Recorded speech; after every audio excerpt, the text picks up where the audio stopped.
This next piece of lace is a piece of bobbin lace. You can see that it has a lot of detail to it that's going to take a long time in which to get pinned. It's probably going to take me a couple hours. Anyway, right now you can see approximately how big it is in relationship to my table. We will see how big it is once it's finished with pinning. Quite often with bobbin lace, you will gain 2 or 3 inches on a side. That is how much tension needs to get put into the lace to make it absolutely flat. Okay, as you can see, I am starting with the center part of the lace. You very carefully pull it out and then put in a pin at each point that needs to be pinned. And you carefully do that all the way around.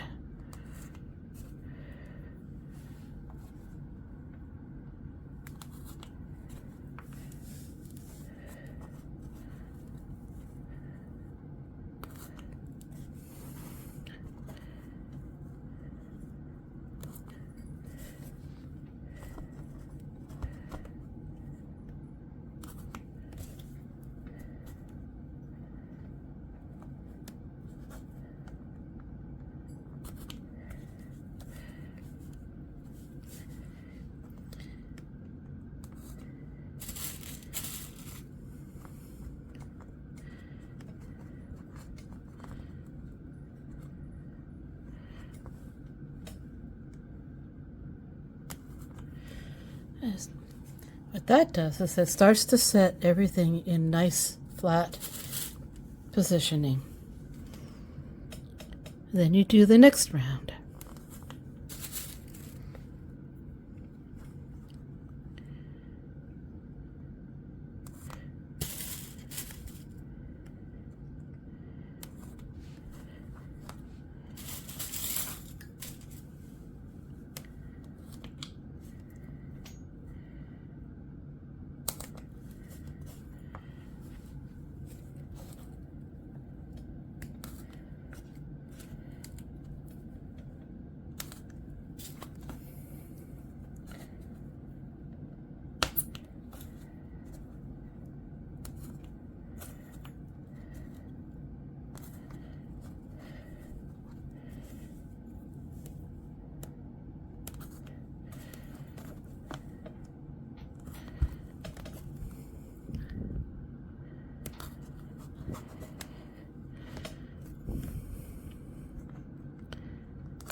When starting the circles, you will need to put a pin in each one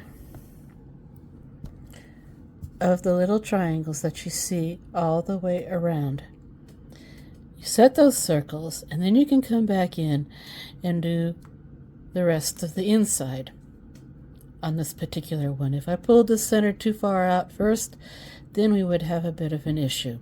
So since we're starting from the center, I'm going to work this side, and then we'll do the center, and then we'll work to the outside.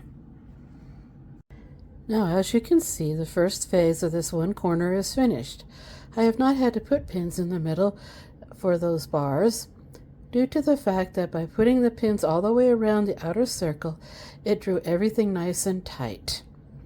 I will probably lay on some pins here in a bit onto the leaves to make sure that they lay flat. But for the most part, it's looking pretty darn good. Anyway, we will get back to you in a little bit with more of it. A very important thing about keeping and working on your lace is keeping it damp. If you have to step away for a while, it's really a good idea to use a damp towel to over the lace so that it doesn't dry out very quickly. If for some reason the lace does dry out as you're working on it, you can always take a spritz bottle and spritz it a little bit, or take a very damp cloth and then best pat it down a little bit to get the moisture back into it. And yes, I do have a cat here who is trying to be very, very helpful. When working on a border that has been attached to the main body of lace, it is most important that you pin along this edge here first, and then you pin along this edge. And then you can go ahead and pull the rest of this lace out and get it blocked properly. The reason for that is you want this to be as straight line as possible.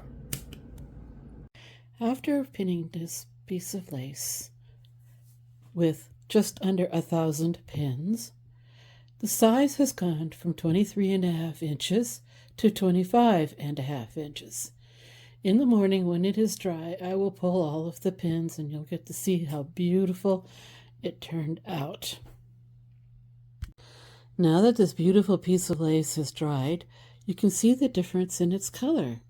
It has sort of a grayish blonde color versus the dull, ugly that it was before.